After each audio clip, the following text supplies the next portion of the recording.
atau penjendalan darah ya. Nah, kebalikannya dengan tipe oksif itu tipe hemoragi. Itu yang dia pendarahan, stroke yang disebabkan karena pendarahan intrakranial. Jadi darahnya itu leaking keluar dari pembuluh sehingga menyebabkan peredaran darahnya itu kemana-mana sehingga adanya penyumbatan oksigen sehingga menyebabkan stroke. Ya. Nah, ini adalah kalau ada dilihat di sini, ini adalah gambaran perbedaan antara hemoragi stroke dan ischemic stroke. Ya, yang mana kalau hemoragi stroke itu karena pecahnya pembuluh darah, itu di bawah ini bisa dibaca blood leaks into brain tissue. Jadi darah itu masuk merembes melalui jaringan-jaringan otak. Ya, jadi darahnya itu keluar karena dia pecah pembuluh darahnya sehingga dia mengalami hemoragi, pendarahan, ya kemana-mana di dalam otak ini. Ya. Nah, kebalikannya dengan stroke itu adalah tipe oklusif atau ischemic stroke. Jadi ada blood clot stops the flow of blood to an area of the brain. Jadi di sini ada clot, ada penjendalan darah di sini di dalam pembuluh darah di sini sehingga tidak bisalah adanya aliran darah yang menuju ke otak gitu ya, sehingga otak kekurangan oksigen kemudian menyebabkan stroke. Ya, jadi adik-adik sekarang tahu ya stroke itu ada tipe dua macam tipenya. Jadi kalau dibilangin sama orang, oh dia kena stroke gitu. Stroke pasti tahu stroke, cuman yang harus digali lagi adalah stroke tipe apa yang terkena orang tersebut, ya, yang mengenai orang itu. Apakah stroke tipe hemoragi atau stroke tipe ischemic, ya. Nah, dengan kata lain, stroke itu adalah gangguan fungsi otak yang bersifat lokal, berkembang dengan cepat, berlangsung lebih dari 24 jam, yang mengakibatkan penderitanya meninggal disebabkan adanya kelainan vaskuler. Ya, jadi di sini kuncinya adalah berlangsung lebih dari 24, sifatnya lokal ataupun global ataupun vokal. Ya, kemudian dia bisa menyebabkan meninggal. Itu kuncinya stroke. Nah, biasanya diartikan sebagai kondisi akut yang parah sebagai manifestasi gangguan cerebrovaskuler. Namanya cerebrovascular accident atau CVA. Digunakan sebagai implikasi suatu kecelakaan atau trauma. Nah, stroke ini berbeda dengan transient ischemic attack. Apa sih transient ischemic attack itu? Orang kalau bilang TIA, itu adalah gejala awal. Mungkin orang lihatnya gejala awal dari stroke. Ya, orang-orang TIA itu biasanya sifatnya seperti, contohnya gejala-gejala dia tuh pipinya mulai merah gitu ya. Pipinya mulai turun, mulutnya turun sebagian gitu, atau matanya drooping, matanya tuh turun sebagian gitu ya, atau lengannya itu sebagian, tapi itu hanya berlangsung 24 jam, sehingga setelah 24 jam itu dia kembali normal gitu ya. Itu kita namakan transient ischemic attack. Itu hanya 24 jam, tapi itu merupakan gejala atau tanda awal dari stroke sebetulnya. Tapi orang itu biasanya dia tidak merasa.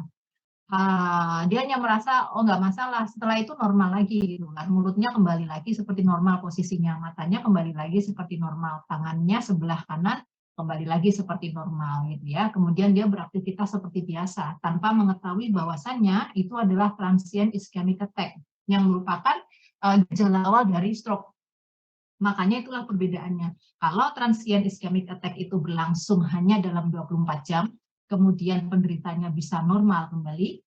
Kalau stroke itu berlangsungnya lebih dari 24 jam, berarti penderita tidak bisa kembali normal kalau tidak segera dilakukan pertolongan primer. Nah, oke, ini tadi oklusi dan perbedaannya dan hemoragi ya. Nah, untuk melakukan assessment pada pasien stroke. Ya. Pasien stroke, kalau kita udah melihat dia sudah mengalami TIA, transient ischemic attack yang pertama ya, itu berarti kita harus melakukan assessment yang kita kenal dengan nama FAST, Face, Arm, Speech, Time. Jadi kita lihat, ini dari muka, ini mukanya ini dia pasti separuh itu dia drooping nggak ke sebelah kanan atau ke sebelah kiri gitu ya, mengalami kelumpuhan ke sebelah kiri atau enggak. Kemudian arm. Arm ini, pasien ini kita minta untuk menggerakkan lengannya dua-duanya gitu ya, koordinasinya. Bisa nggak dia bergerak dua-duanya? Kalau dalam waktu 24 jam dia tidak bisa bergerak dua-duanya, kita lihat, kita harus segera memberikan pertolongan primer secepatnya. Kemudian kita minta dia ngomong gitu. jelas nggak omongannya, gitu. Segera. Dan time ini adalah kunci dari pengobatan stroke. Kalau seorang kita melihat dia sudah ada gejala dan kita menunda dia untuk membawa ke rumah sakit atau mendapatkan pengobatan primer, gitu ya, harapannya tipis untuk bisa kembali normal orang itu. Nah, biasanya di rumah sakit pasien itu akan dilakukan pre-hospital scale screening. Jadi pasien itu kalau misalkan dia sudah ada gejala stroke, pasien itu yang pertama kali begitu sampai rumah sakit itu dilakukan skala pengukuran. Yang pertama itu dilihat facial droop. Jadi seperti yang saya bilang tadi, pasien diminta untuk menunjukkan giginya atau tersenyum. Have patient show their teeth or smile. Nah, kalau dia pasien itu normal, tidak memiliki stroke, both sides of the face move equally. Jadi mukanya itu senyumnya sama, datarnya sama, tingginya juga sama senyumnya ya. Baik mata, kanan dan kiri sama. Tapi kalau dia itu sudah menunjukkan gejala awal stroke, pasti akan terlihat salah satu sudutnya itu mengalami kemiringan yang berbeda kalau diminta untuk tersenyum. Ya, entah itu dia sebelah kanan atau sebelah kiri, kemudian matanya juga tidak normal. Kemudian yang kedua, arm drift, pasien itu diminta untuk menutup mata, kemudian memegang lengannya selama 10 detik. Ya, jadi kalau lengan normal, orang yang normal itu dia bisa mengangkat tangan sama kanan dan kiri itu bisa gitu ya, sama-sama tinggi gitu. Tapi kalau misalkan dia udah terkena stroke, gangguan stroke awal, itu salah satu tangannya itu sudah tidak mau untuk diangkat gitu ya, susah untuk mengangkat. Kemudian yang ketiga dilakukan adalah speech. Jadi pasien ini menunjukkan abnormal speech. Pasien itu kalau di rumah sakit itu diminta untuk ngomong ini. Pasien disuruh ngomong, you can't teach an old dog new tricks. Ini kalau di rumah sakit di luar negeri ya. Kalau di Indonesia itu mereka punya skala pengukuran lain. Jadi pasien diminta untuk menyebutkan satu kalimat. Nah, kalau misalkan dia berhasil menyebutkan kalimat tanpa kesalahan, itu berarti dia masih normal. Tapi kalau dia sudah mulai tidak bisa ngomong dengan jelas misalkan, atau dia menggunakan kata yang salah, atau malah lebih parahnya tidak bisa ngomong, itu berarti dia sudah ada tanda-tanda gejala stroke itu. Nah, apa sih sebenarnya? Nah, karena dari tipe-tipe stroke itu kita bisa tahu gitu kan, sebetulnya apa sih penyebab dari stroke dan apa hubungannya dengan hipertensi, kan gitu ya. Nah, jadi penelitian epidemiologi itu menunjukkan hipertensi itu dijumpai pada 50-70% pasien stroke. Berarti ini artinya pasien stroke itu hampir 70%-nya itu memiliki hipertensi, ya kan? Nah, di situ kan hipertensi tertulis merupakan faktor utama penyebab stroke, terutama iskemik, yang tadi ada oksklusinya, ya, pencendalan, ada klotnya, di mana tekanan darah yang tinggi menyebabkan tegangan dan kerusakan pada pembuluh darah yang menuju ke otak, sehingga aliran oksigen itu tersumbat. Nah, hipertensi juga bisa menyebabkan hemoragi atau pecahnya pembuluh darah karena tekanan darah yang tinggi, gitu kan. Jadi adik-adik bisa tahu, intinya hipertensi itu pasti menyebabkan stroke, hampir 70% pada pasien stroke. Nah, apakah pasien stroke itu bisa sembuh? Bisa, tapi sembuhnya itu berjalan sangat lambat, ya, berjalan perlahan. Kalau misalkan dia tidak fatal dan saat dia mengalami gejala awal stroke, itu ada orang di samping yang tahu bahwasanya dia itu memiliki gejala stroke dan segera melakukan tindakan secepatnya, dibawa ke rumah sakit atau segera dilakukan pencegahan primer dan sebagainya, itu kondisinya bisa stabil gitu ya. Jadi kemudian diikuti dengan fisioterapi atau dengan derajat terapi. Nah, jadi tergantung di mana di area otak itu yang mengalami infark, mengalami stroke itu di mana. Oke. Nah, secara epidemiologis diagnosis stroke itu mudah, tapi secara patologis sulit. Nah, mungkin adik-adik nanti tahu kalau misalkan secara internasional itu kita kenal ada ICD, International Classification of Disease edisi ke-89. Itu apa sih klasifikasi dari stroke itu gitu ya. Jadi WHO pun mengambil stroke itu klasifikasinya dari sini. hemoragi atau pendarahan, kemudian obstruksinya itu di mana gitu. Bisa di preserebral, kemudian bisa di cerebral atau transient cerebral ischemia gitu ya. Itu macam-macam stroke. Jadi ini untuk untuk pengetahuan adik-adik aja. Nah, sekarang kita lihat ini gambaran klinis dan diagnosa dari penderita stroke. Ya, jadi seseorang itu yang memiliki gejala-gejala, contohnya ini danger, ini makanya dikasih tanda merah, warna merah ya, ini danger. Misalkan ini dizziness atau unsteadiness, rasa pening atau rasa tidak tetap pada tangan atau pandangan mata gitu, pening. Kemudian si pasien ini punya changing and mental abilities. Jadi secara mental tuh dia gampang marah lah, gampang mood-moodan ya. Kemudian dia merasakan numbness, weakness, paralysis in the face, arm, leg on one side of the body. Jadi pasien ini mungkin mengeluh dia rasanya kok tangannya kok kayaknya kayak mati rasa gitu, semutan gitu ya. Terus kadang-kadang rasanya lemah, kalau ngangkat sendok tuh nggak bisa, misalkan gitu ya, mau makan susah atau lumpuh wajahnya, atau dia tuh kadang-kadang mau ngomong nggak bisa ngomong tiba-tiba gitu ya. Kemudian tungkai pada satu sisi tubuhnya itu juga susah digerakkan gitu ya. Itu berarti merupakan tanda-tanda atau gejala awal dari stroke. Kemudian eye problem, masalah mata. Jadi kadang-kadang tuh tiba-tiba buram gitu ya matanya ya, atau dia tuh tiba-tiba ada penglihatan benda gitu ya. Itu salah satu dangernya. Nah, kalau di atas itu sudah tersedia dan pasien itu sudah jelas memiliki faktor risiko hipertensi, ya, nah itu segera report to your doctor immediately. Jadi segera ke rumah sakit kita laporkan gitu kan. Jadi supaya mendapatkan tindakan pertama gitu untuk untuk mencegah jangan sampai terjadinya stroke.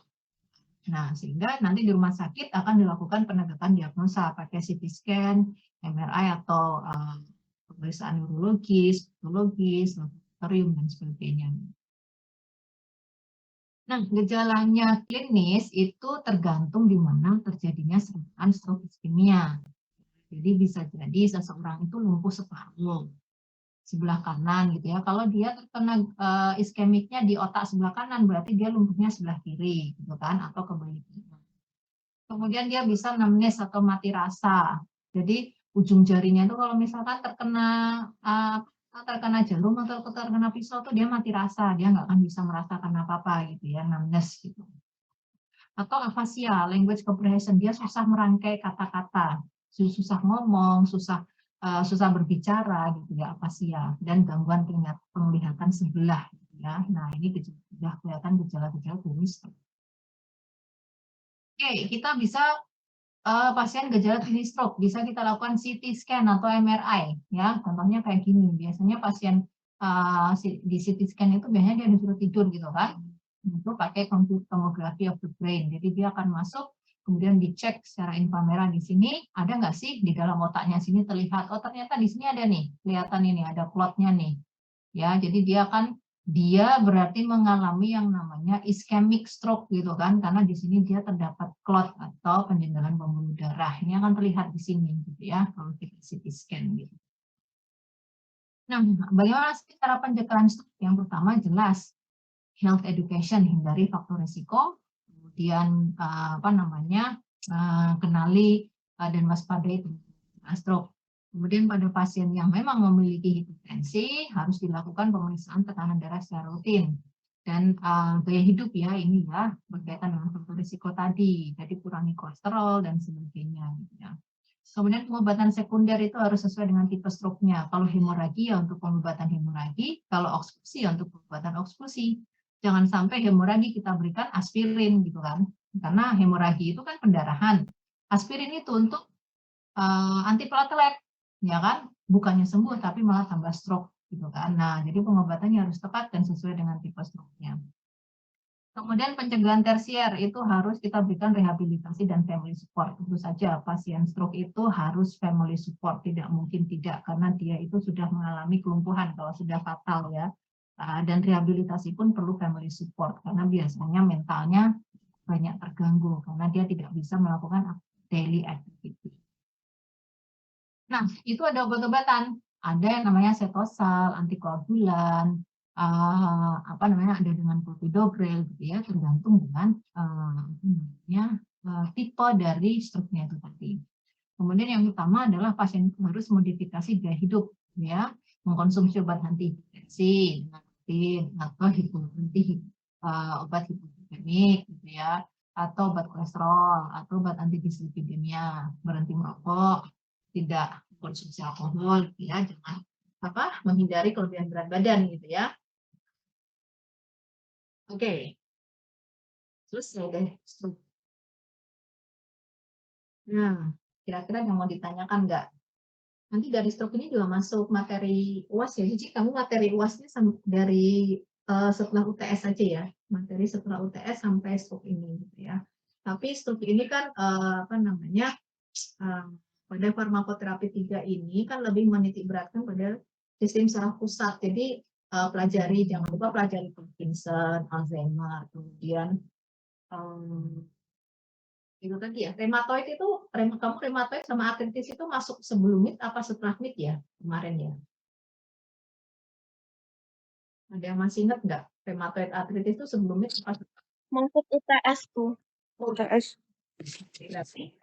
Udah nggak usah rheumatoid artritis dan teman-temannya itu berarti tidak masuk dalam UAS ya. Yang kemarin yang setelah UTS aja ya. Kan kalau nggak salah ada Parkinson, ada Alzheimer, yang itu ya. Nah, itu dipelajari ya. Itu kan lebih banyak ke sistem saraf pusat itu.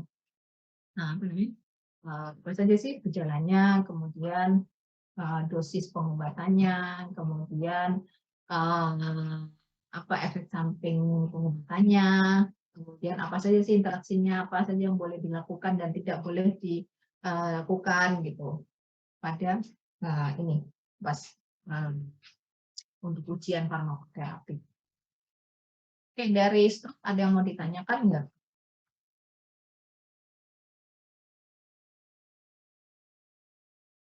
Itu gampang sih ya, kayaknya kan kamu kan cuma melanjutkan yang kemarin ya. Melanjutkan mungkin yang udah dapat farmakoterapi ya, tentang kardiovaskuler ya. Oke, kalau tidak ada yang mau ditanyakan, kita ketemu UAS minggu depan ya. Kita ketemu di UAS minggu depan pada jam yang sama. Mungkin nanti kecuali kalau kamu ini ya, kalau kamu bisa ada pagi gitu, nanti PJ-nya bisa menghubungi saya ya, daripada sore-sore ya, kayaknya ya, ujian sore-sore tuh kayaknya kok ini ya, panas gitu. Kamu kalau ada yang pagi jam 9:30 kosong minggu depan, hari Kamis gitu, nanti PJ-nya menghubungi saya ya. Oke, kalau tidak ada yang mau ditanyakan, kuliah saya cukupkan sekian. Kita ketemu UAS minggu depan. Stay healthy, stay safety. Hati-hati, jaga kesehatan.